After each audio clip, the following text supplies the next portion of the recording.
ہم وہی کہیں گے جو ہمارا دین ہم کو بتاتا ہے۔ عمل کرو تو تمہارا بھلا ہے، نہیں کوئی عمل کرے تو نقصان ہمارا نہیں ہے اسی کا۔ السلام علیکم ورحمۃ اللہ تعالی وبرکاتہ۔ نحمده ونصلي ونسلم على رسوله الكريم اما بعد فاعوذ باللہ من الشیطان الرجیم بسم اللہ الرحمن الرحیم۔ الذين ينفقون اموالهم بالليل والنهار سرا وعلانية فلهم اجر عند ربهم ولا خوف عليهم ولا هم يحزنون۔ صدق الله العلي العظيم وصدق رسوله النبي الأمين المتين الكريم ونحن على ذلك لمن الشاهدين والشاكرين والحمد لله رب العالمين۔ رب اشرح لي صدري ويسر لي أمري واحلل عقدة من لساني يفقهوا قولي۔ إن الله وملائكته يصلون على النبي يا أيها الذين آمنوا صلوا عليه وسلموا تسليما۔ اللهم صل على سيدنا ومولانا محمد معدن الجود والكرم وآله وبارك وسلم صلاة وسلام عليك يا رسول الله، صلاة وسلام عليك يا حبيب الله، صلى الله تعالى عليك وبارك وسلم تسليما دائما أبدا۔ یا خدا بہر جناب مصطفیٰ امداد کن، یا رسول اللہ از بہر خدا امداد کن، یا شفیع المذنبین یا رحمت للعالمین، یا امان الخائفین یا ملتجا امداد کن۔ مرتضی شیر خدا مرحب کشا خیبر کشا سربراہ لشکر کشا مشکل کشا امداد کن۔ قادری یمنار یا غوث اعظم می زنم دمزہ شاہ برکت اللہ قطب عالم می زنم، دمزہ شیخ احمد رضا خان قطب عالم می زنم، دمزہ شیخ اختر رضا خان قطب عالم می زنم۔ سیدی سرکار اعلیٰ حضرت مجدد دین و ملت الشاہ امام احمد رضا فاضل بریلوی نور اللہ مرقدہ کیا خوب ارشاد فرماتے ہیں کہ صدق و عدل و کرم و ہمت میں، صدق و عدل و کرم و ہمت میں چار سو شہرے ہیں ان چاروں کے، اور بحر تسلیم علی میدان میں سر جھکے رہتے ہیں تلواروں کے۔ عزیزان ملت اسلامیہ، رفیقان گرامی، رمضان المبارک ایک متبرک اور ذیشان مہینہ ہے، اور اس مہینے کو دیگر اور مناسبت بھی حاصل ہے کہ آپ دیکھیں اسی رمضان المبارک میں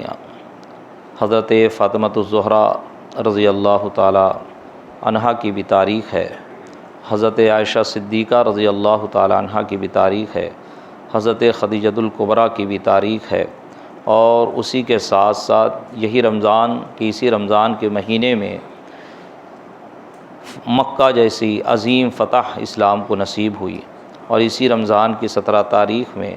وہ معرکہ ہوا کہ جس معرکہ نے اسلامی تاریخ میں وہ مقام حاصل کیا، اور تمام معرکوں میں اور تمام ایام میں اس نے وہ جگہ بنائی کہ جو جگہ آپ دیکھیں کہ ساری راتوں میں اس رات کو نہیں ہوتی، ساری راتوں کو وہ فضیلت حاصل نہیں ہوتی جو فضیلت 14ویں کے چاند کی 14ویں رات کو حاصل ہوتی ہے، اور اس کو بدر کہا جاتا ہے۔ بدر کا معنی ہوتا ہے 14ویں چاند کا، 14ویں کی رات کا چاند جو مکمل اور کامل ہوتا ہے اس کو بدر کہتے ہیں۔ اور اس رمضان کی 17 تاریخ کو وہ عظیم معرکہ ہوا جسے جنگ بدر کہا جاتا ہے، کہ جس کے بعد پورے عرب میں مسلمانوں کی دھاک بیٹھ گئی، اور پورے عرب میں مسلمانوں نے اپنا لوہا منوا لیا کہ یہ اتنے سے کم تعداد میں ہوتے ہوئے کہ روایت 308 سے لے کر یا 306 سے لے کر 316-18 تک کئی ایک روایت ہے، کیونکہ سب کے سب جو مجاہدین ہوتے ہیں، سب کے سب جو جنگ لڑنے والے ہوتے ہیں، وہ سب کے سب جنگ میں نہیں اترتے، بلکہ دیگر اور کام ہوتے ہیں، جیسے زخمیوں کو دیکھنا، کھانا پانی کا انتظام کرنا، اور پھر یہاں کی خبر وہاں پہنچانا، دشمن کے حالات سے آگاہ کرنا وغیرہ وغیرہ۔ تو یہ تمام ٹوٹل مار کے محققین نے اور روایت بیان کرنے والوں نے مختلف روایتیں بیان کی ہے، جس میں ایک روایت 313 کی بھی ہے جو بڑی مشہور و معروف ہے۔ تو کہنے کا مقصد یہ ہے کہ یہ رمضان ہمیں بہت کچھ یاد دلاتا ہے۔ یہ رمضان ہمیں فقط عبادت اور ریاضت کو یاد ہی نہیں دلاتا، بلکہ یہ بھی یاد دلاتا ہے کہ اس سے منسوب جو تاریخ ہے اور اس سے منسوب جو لوگ ہیں ان کی سیرت و افکار کو دیکھا جائے، اس میں غور و خوض کیا جائے اور اپنے مقصد اور تخلیق مقصد کو پہنچنے اور اسے پہچاننے اور اسے پانے کی کوشش کی جائے۔ عزیزان ملت اسلامیہ، اسی رمضان کی 21 تاریخ کو کہ 17 تاریخ کو یوم بدر ہے، 18 تاریخ کو ایک روایت میں آیا کہ جب حضرت علی کرم اللہ تعالی وجہہ الکریم کا کہ خلافت کا زمانہ آیا اور جب آپ کی شہادت کے دن قریب آیا، تو 18 تاریخ تھی جب عبد الرحمن ابن ملجم نے آپ کو فجر کے وقت زخم لگایا اور حملہ کیا، اور اس رات میں آپ نے خواب دیکھا، اور وہ خواب کی بشارت ہی یہ تھی کہ میں بہت جلد ملائے اعلیٰ سے ملاقات کرنے والا ہوں، میں بہت جلد نبی پاک صلی اللہ علیہ وسلم سے ملاقات کرنے والا ہوں، اور میں بہت جلد مجھے جو ہے بشارت دی گئی ہے میری شہادت کی۔ آپ یہ کہہ کر اپنے صاحبزادے حسن مجتبیٰ رضی اللہ تعالیٰ عنہ سے بات کر کے گھر سے باہر نکلے ہیں اور لوگوں کو نماز کے لیے بلا رہے ہیں، نماز کے لیے جگا رہے ہیں۔ اتنے میں عبد الرحمن ابن ملجم جو کہ شرط لگا کر آیا تھا، جو کہ ایک خارجی تھا، جو حضرت علی کرم اللہ تعالی وجہ الکریم اور حضرت امیر معاویہ دونوں کا دشمن تھا، یہ لوگ دونوں کے دشمن تھے۔ یہ 3 شخص تھے، 3 لوگ نکلے تھے، ایک حضرت امیر معاویہ کو قتل کرنے معاذ اللہ شہادت کی غرض سے، ایک حضرت مولا علی کرم اللہ تعالی وجہ الکریم کو شہید کرنے کی غرض سے، اور تیسرا جو ہے غالباً حضرت عمرو یا کسی بڑے صحابی جو حضرت مولا علی کے جانب سے تھے ان کو قتل کرنے کی نیت سے وہ نکلا، اور یہ کامیاب ہو گیا جب اس نے حضرت مولا علی کرم اللہ تعالی وجہ الکریم کو اکیلا پایا ہے اور دیکھا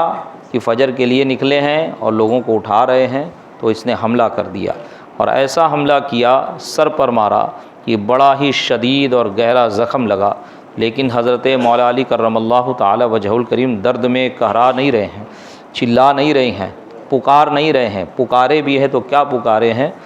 فزت برب کعبہ، کہ رب کعبہ کی قسم میں کامیاب ہو گیا، رب کعبہ کی قسم میں اپنی منزل پا لی، رب کعبہ کی قسم میں کامیاب ہو گیا۔ آپ یہ صدا دیتے ہوئے زمین پر گرے ہیں۔ حضرت امام حسن مجتبیٰ رضی اللہ تعالیٰ عنہ جب آ کر دیکھیں آپ کہ آپ اپنے والد کو زخمی پایا تو گھر میں لے کر آئے۔ 18 تاریخ کو آپ پر حملہ کیا گیا، اور روایتوں میں آیا کہ 3 دن آپ اسی حالت میں رہے، زخمی رہے، اور اس کے بعد آپ اسی حملے کی وجہ سے اور اسی زخم میں آپ نے شہادت نوش فرمائی ہے۔ وہ 21 تاریخ تھی، انشاءاللہ 21 کی شب میں تراویح کے بعد حضرت امیر المؤمنین مولا علی کرم اللہ تعالی وجہہ الکریم کی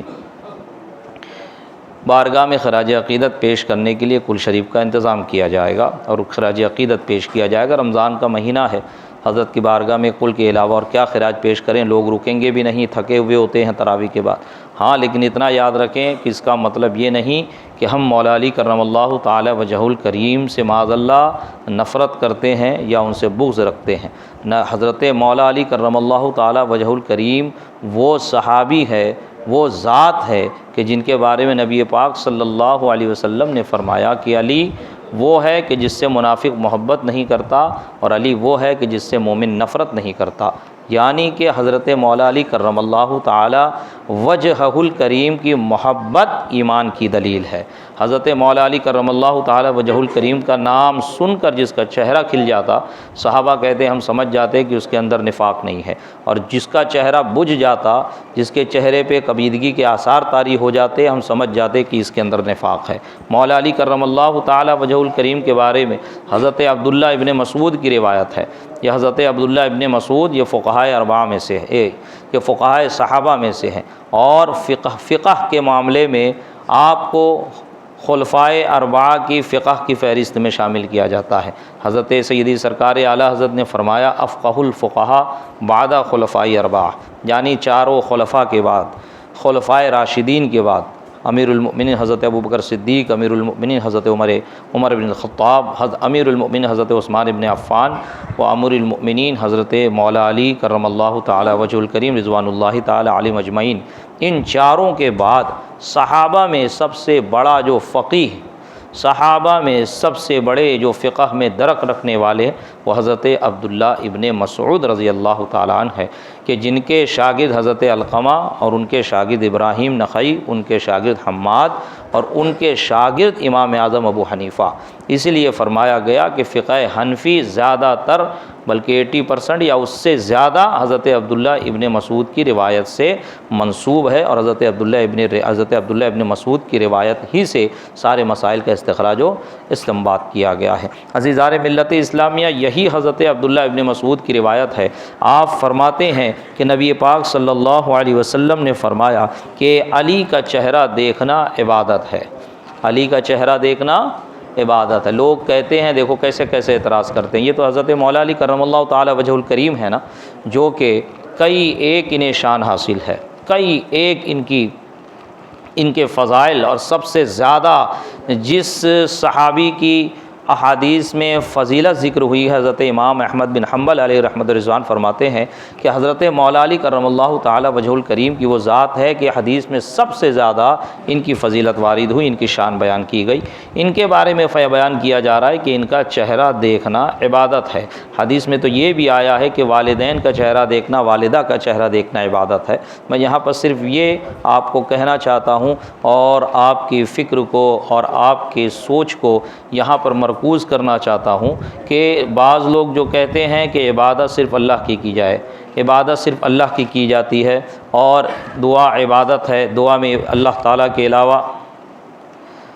کسی اور کو شامل نہیں کرنا چاہیے وغیرہ وغیرہ، تو عبادت اللہ کی جاتی ہے، وہ ارکان مخصوصہ، جیسے نماز یہ اللہ کی جاتی ہے، پوجا جس کو عبادت کہتے ہیں، جس کو پرستش کہتے ہیں، وہ اللہ کے علاوہ کسی اور کی نہیں کی جائے گی۔ ہاں عبادت کا مفہوم بڑا جو ہے یہ وسیع ہے، عبادت کا معنی، اس کی ڈیفینیشن آپ دیکھیں گے تو سمجھ میں آئے گا۔ عبادت کا مطلب فقط یہ نہیں ہے نماز پڑھنا، عبادت کا مطلب فقط یہ نہیں ہے کہ دعا مانگنا۔ اگر نماز پڑھنا ہی عبادت ہے تو بتائیں یہاں پر کیا معنی لیں گے کہ حضرت علی کرم اللہ تعالی وجہہ الکریم کے چہرے کو دیکھنا، نبی پاک نے فرمایا کہ علی کے چہرے کو دیکھنا عبادت ہے، اور یہ مستدرک للصحیحین کی حدیث ہے۔ مستدرک اس کو کہتے ہیں، یہ مستدرک کہ مستدرک للصحیحین، صحیحین کا مطلب ہوتا ہے بخاری اور مسلم، اور مستدرک اس کتاب کو کہتے ہیں حدیث کی کہ جس میں وہ احادیث جمع کی گئی ہو جو بخاری اور مسلم میں نہ ہو، لیکن بخاری اور مسلم کے شرائط پر پوری اترتی ہو، بخاری اور مسلم کی شرائط پر پوری اترتی ہو۔ یہ بھی ایک دیکھا جائے تو علمی بات ہے، کسی کو شرائط پہ پوری اترتی ہو کیا مطلب ہے نا، نہیں سمجھ میں آئے گا، سمجھانے میں 15-20 منٹ نکل جائے گا۔ تو یہ بس اتنا سمجھے کہ امام بخاری اور امام مسلم جس راوی اور جس روایت اور جس اسناد کو صحیح کہتے ہیں، اور ان کے نزدیک سند صحیح ہونے کی جو شرائط ہے وہ تمام شرائط اس حدیث میں پائے جاتے ہیں۔ مستدرک اس کتاب کو کہتے ہیں، مستدرک للحاکم، بڑی مشہور کتاب ہے ایک، مستدرک للحاکم، کہ حاکم کی مستدرک ہے۔ کیا مطلب؟ حاکم نے وہ تمام روایت جمع کی ہے کہ جن کے اسناد صحیحین یعنی شیخین یعنی امام بخاری اور امام مسلم کے شرائط کے مطابق ہے، تو وہ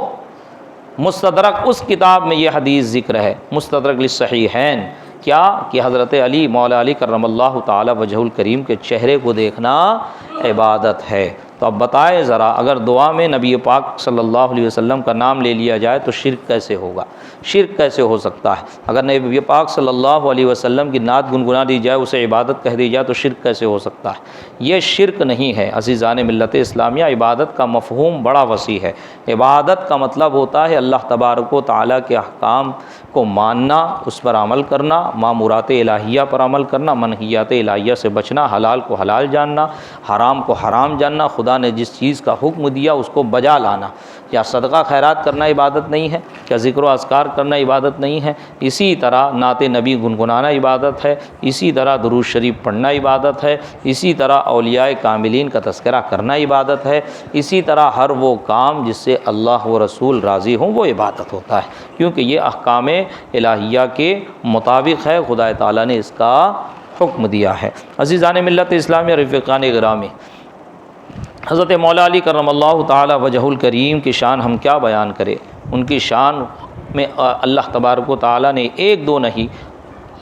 بلکہ قریب 800 آیتیں نازل فرمائی۔ کتنی؟ 800 آیتیں۔ حضرت امام جلال الدین سیوطی علیہ رحمۃ الرضوان فرماتے ہیں، اپنی کتاب بڑی ان کی مشہور کتاب ہے تاریخ الخلفاء، اس میں انہوں نے ارشاد فرمایا کہ حضرت مولا علی کرم اللہ تعالی وجہ الکریم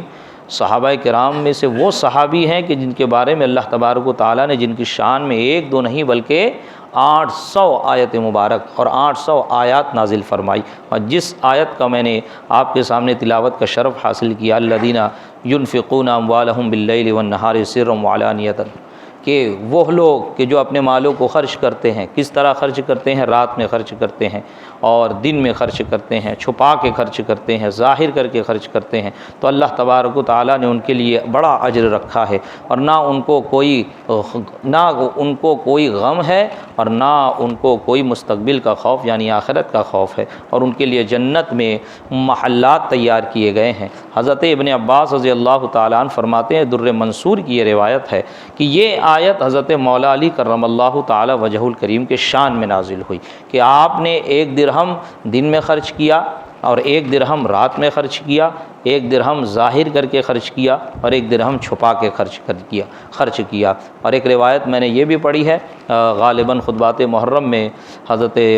مفتی فقیہ ملت مفتی جلال الدین احمد امجدی علیہ رحمۃ الرضوان نے لکھا کہ یہ آیت حضرت ابوبکر صدیق رضی اللہ تعالی عنہ کی شان میں بھی نازل ہوئی ہے۔ ہو سکتا ہے روایات مختلف ہوتے ہیں اور شان نزول مختلف ہوتے ہیں، جیسا جیسا لوگوں کو وہ روایات ملتی ہیں وہ نقل کرتے ہیں۔ کہنے کا مقصد یہ ہے کہ یہاں پر حضرت مولا علی کرم اللہ تعالی وجہ الکریم کی شان بیان کی جا رہی ہے۔ اللہ تبارک و تعالی کو اتنا پسند آیا، ان کی یہ ادا اللہ کو اتنی بھائی کہ میرا بندہ علی المرتضیٰ کرم اللہ تعالی وجہ الکریم میری راہ میں خرچ کر رہا ہے، دکھا کے خرچ کر رہا ہے، چھپا کے خرچ کر رہا ہے، رات میں خرچ کر رہا ہے، دن میں خرچ کر رہا ہے، تو اللہ تبارک و تعالی نے ان کی بھی تعریف کی اور ان جیسا جو عمل کرے گا سب کی تعریف بیان فرما دی کہ جو لوگ اللہ کی راہ میں اس طرح خرچ کرتے ہیں مولا کریم نے ان کے لیے جنت میں باغ تیار کیا ہے۔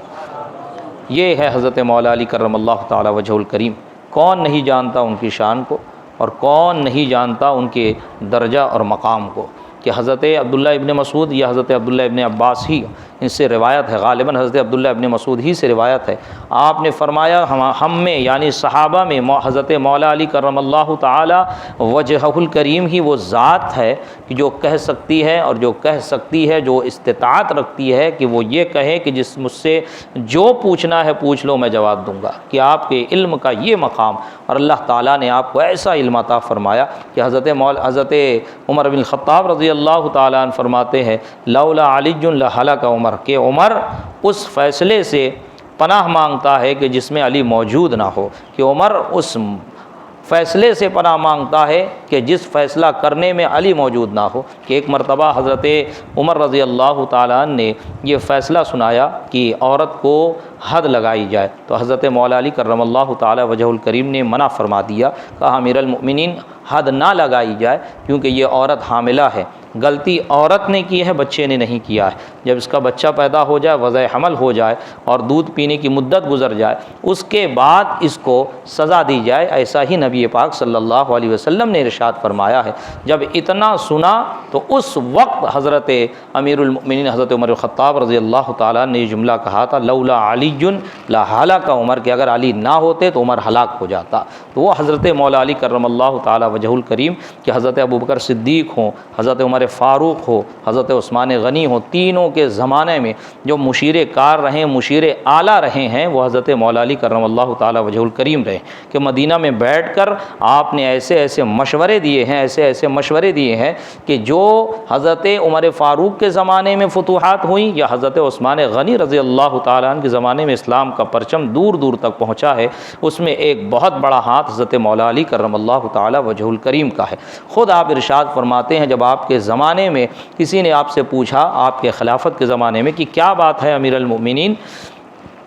کہ جب تینوں خلفاء کے زمانے میں تو بڑی فتوحات ہوئی اور اسلام کا پرچم بڑی دور دور تک گیا، لیکن آپ کے زمانے میں ایسا نہیں دیکھتے ہیں، آپ کے زمانے میں خلفشار زیادہ ہے، تو آپ نے جواب دیا تھا کہ ان کے زمانے میں مشورہ دینے والے ان کے مشیرکار ہم جیسے تھے، اس لیے فتوحات وہاں تک گئی، اور تم ہمارے زمانے میں مشورہ دینے والے تم جیسے ہو، اس لیے اتنا خلفشار مچا ہوا ہے۔ اور آپ دیکھیں واقعی میں کہ ایسے ایسے منافق پیدا ہو گئے تھے، اور ایسے ایسے خارجی قسم کے بد دماغ لوگ پیدا ہو گئے تھے کہ جنہوں نے اسلام کو ایسا نقصان پہنچایا کہ آج تک وہ زخم بھرا نہیں ہے، اور آج تک ان کی ذریت اور ان کی نسل آپ کو نظر آئے گی۔ عزیزان ملت اسلامیہ، رفیقان گرامی، یہ کوئی ڈھکی چھپی بات نہیں ہے، بلکہ نبی پاک صاحب الاولاق صلی اللہ علیہ وسلم نے حضرت مولا علی کرم اللہ تعالی وجہ الکریم کو پہلے ہی بشارت دے دی تھی کہ اے علی، تمہاری وجہ سے، یعنی کہ تمہاری محبت میں دو گروہ ہوں گے، کہ ایک تمہاری محبت میں فنا ہوگا، یعنی تمہاری محبت میں گمراہ ہوگا، برباد ہوگا، اور ایک تم سے حسد کرنے کی وجہ سے۔ تو حضرت مولا علی فرمایا کرتے تھے، لوگوں خبردار ہو جاؤ کہ میری محبت میں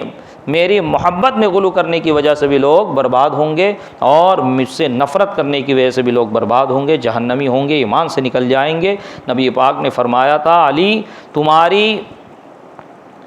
مثال ایسی ہی ہے جیسے کہ عیسیٰ ابن مریم کی، کہ جس طرح حضرت عیسیٰ علیہ السلام کی شخصیت، ان کی ذات کے ساتھ لوگوں نے اتنا غلو کیا کہ آپ کو خدا کا بیٹا بنا دیا معاذ اللہ، عیسائیوں نے، اور یہودیوں نے آپ سے اتنی نفرت کی کہ آپ کی والدہ پہ تہمت لگا دی، آپ پر تہمت لگا دی معاذ اللہ ثم معاذ اللہ۔ بولے جس طرح وہ دو بہکے ہیں، اسی طرح تمہاری وجہ سے دو لوگ بہکیں گے، تمہاری وجہ سے نہیں بلکہ تمہاری محبت میں تمہاری مثال، اسی لیے نبی پاک نے کہا تمہاری مثال اسے عیسیٰ ابن مریم کی طرح ہے۔ اور یہ حضرت مولا علی کرم اللہ تعالی وجہ الکریم لوگوں سے بیان کرتے کہ ہوشیار رہو، خبردار رہو، نبی پاک نے اس کی بشارت دی ہے۔ اس لیے توازن کو ہمیشہ اختیار کرنا چاہیے۔ حضرت مولا علی کرم اللہ تعالی وجہ الکریم کے شان میں اتنا غلو بھی نہ کیا جائے کہ آپ کو معاذ اللہ انبیاء کرام سے بڑھا دیا جائے جیسے شیعہ کرتے ہیں، اور آپ کی شان کو اتنا گھٹایا بھی نہ جائے کہ آپ کی توہین اور تنقیص ہو جائے جیسے نواسب کرتے ہیں۔ اہل سنت والجماعت کا طریقہ یہی ہے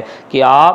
ہم تمام صحابہ کی عزت کرتے ہیں، اور جو درجہ بندی ہے اس درجہ بندی کا لحاظ رکھتے ہیں، اور جس کا جو مقام ہے نہ اس کو وہاں سے گراتے ہیں، نہ اس کو وہاں سے اٹھا کر بے جا اس کی تعریف بیان کرتے ہیں۔ حضرت مولا علی کرم اللہ تعالی وجہ الکریم ہم سنیوں کی جان ہیں، ہم سنیوں کی پہچان ہیں، ہم ان سے محبت کرتے ہیں، اور الحمدللہ ہم ہی سچے مولائی بھی ہیں، ہم ہی سچے سنی بھی ہیں، اور ہم ہی سچی صحابہ کرام علیہ الرحمۃ الرضوان کے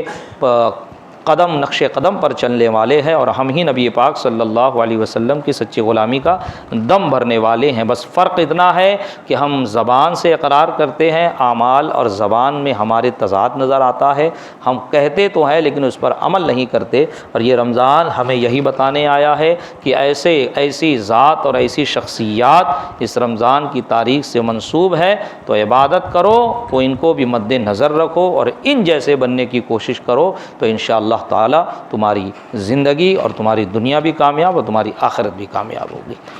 اللہ تبارک و تعالیٰ کی بارگاہ میں دعا ہے، مولا کریم ہم تمام کو حضرت مولا علی کرم اللہ تعالی وجہ الکریم سے سچی محبت کی توفیق عطا فرمائے۔ مولا کریم ہم تمام کو تمام صحابہ کی عزت، ان کی توقیر اور ان سے محبت کی توفیق عطا فرمائے۔ مولا کریم کل بروز قیامت ان کا ساتھ عطا فرمائے۔ مولا کریم انہی کے ساتھ ہمارا حشر فرمائے، اور انہی کی محبت میں جینا مرنا نصیب فرمائے۔